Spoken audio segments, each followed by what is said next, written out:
Welcome back, my name is Amir, and in this video we're going to solve yet another puzzle from the Codewars website. This one is called Tic-Tac-Toe Checker. Probably you know about the Tic-Tac-Toe game.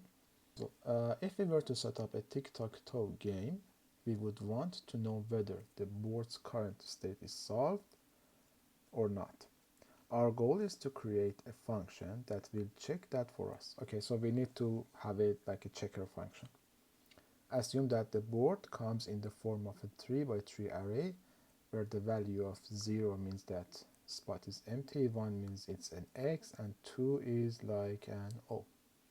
Something like this, and in this case nobody has 1 because like there is no row or column or diagonal with the same number. So if for example this one was a 1, then number 1 has 1 because it has a complete column.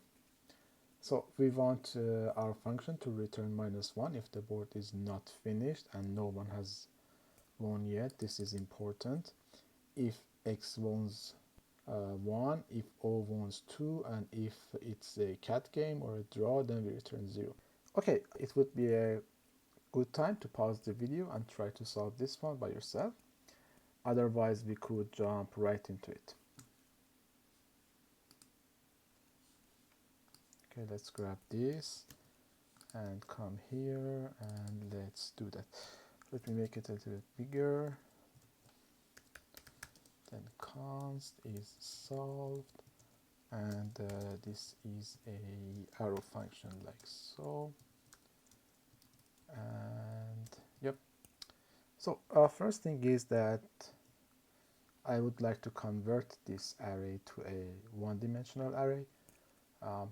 Because I don't want to have like 2 levels of loops to go throughout the array here. So I would say that like B, which is the new board, is the board dot reduce, and then I would give it an ACC and a value, and do this ACC and the value and the empty array as an initial value. So if I say what is B and then I say is solved, give it like this one, I can see that it's now a one-dimensional array. Great. Then I need to check like every row to see if there is a winner, and then every column, and then every diagonal. So for each row I can see that I can get this one, and then this one, and then this one. So 0, 1, and 2 if these are the same. Then 3, 4, 5 if they are the same. Then if 6, 7, or 8 are the same. So I need a like a for loop for 3 times. So I would go from let's say I from 0 until it's less than 3, and as we add to the I, we would check that if b at index I is equal to b at index I plus 1 and b at index I plus 2. But I need to like multiply this by 3. So 3 times 0 is 0 if that is equal to 3 times 0 plus 1, and then 3 times 0 plus 2 for this one, and then 3 times 1 would be 3 plus 1 is 4, this one, and this one. So if this value equals to b plus 1, and also this is the same as this is plus 2 and this is plus 1. So if these 3 values are the same, then b has 1. But before that I need to check that none of these are like 0. So for example, if I have a 0 here, then I shouldn't like check this one because it's empty. So I can also check the first one, and this is enough.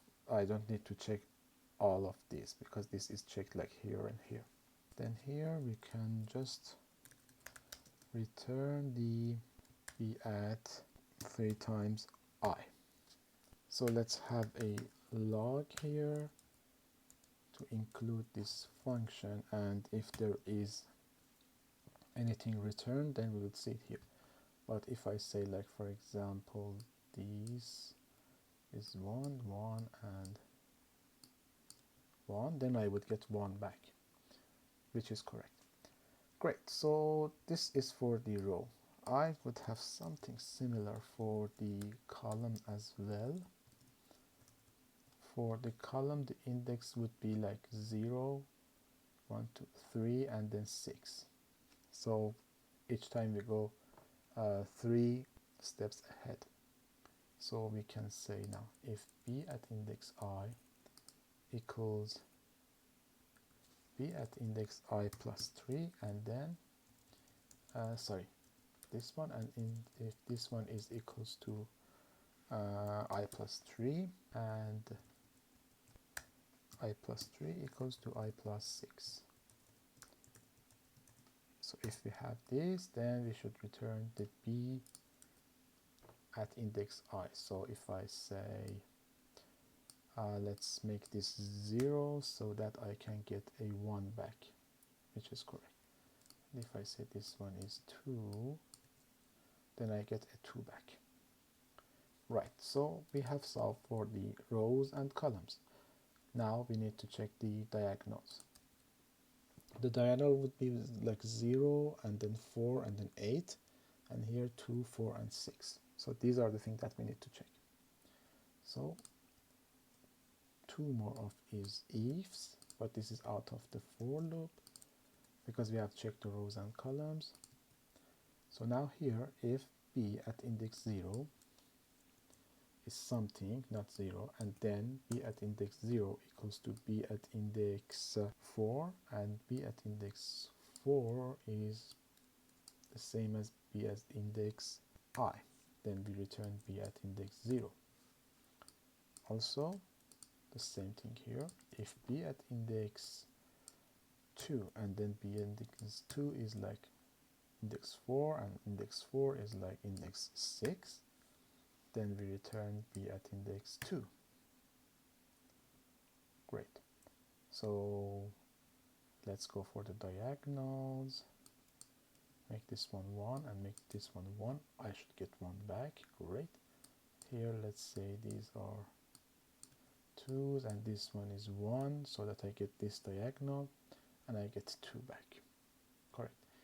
And if there is a case that none of these are none of the players has won, we can check that if the game is ended, I mean all of these are filled or not. I mean, so this is the case that the game can continue because there are 2 empty spots. But if we have something like this, let's make this one 2, something like this, the game has ended in a draw. So we can check that by saying that check that b that includes a 0. If there is a 0 inside,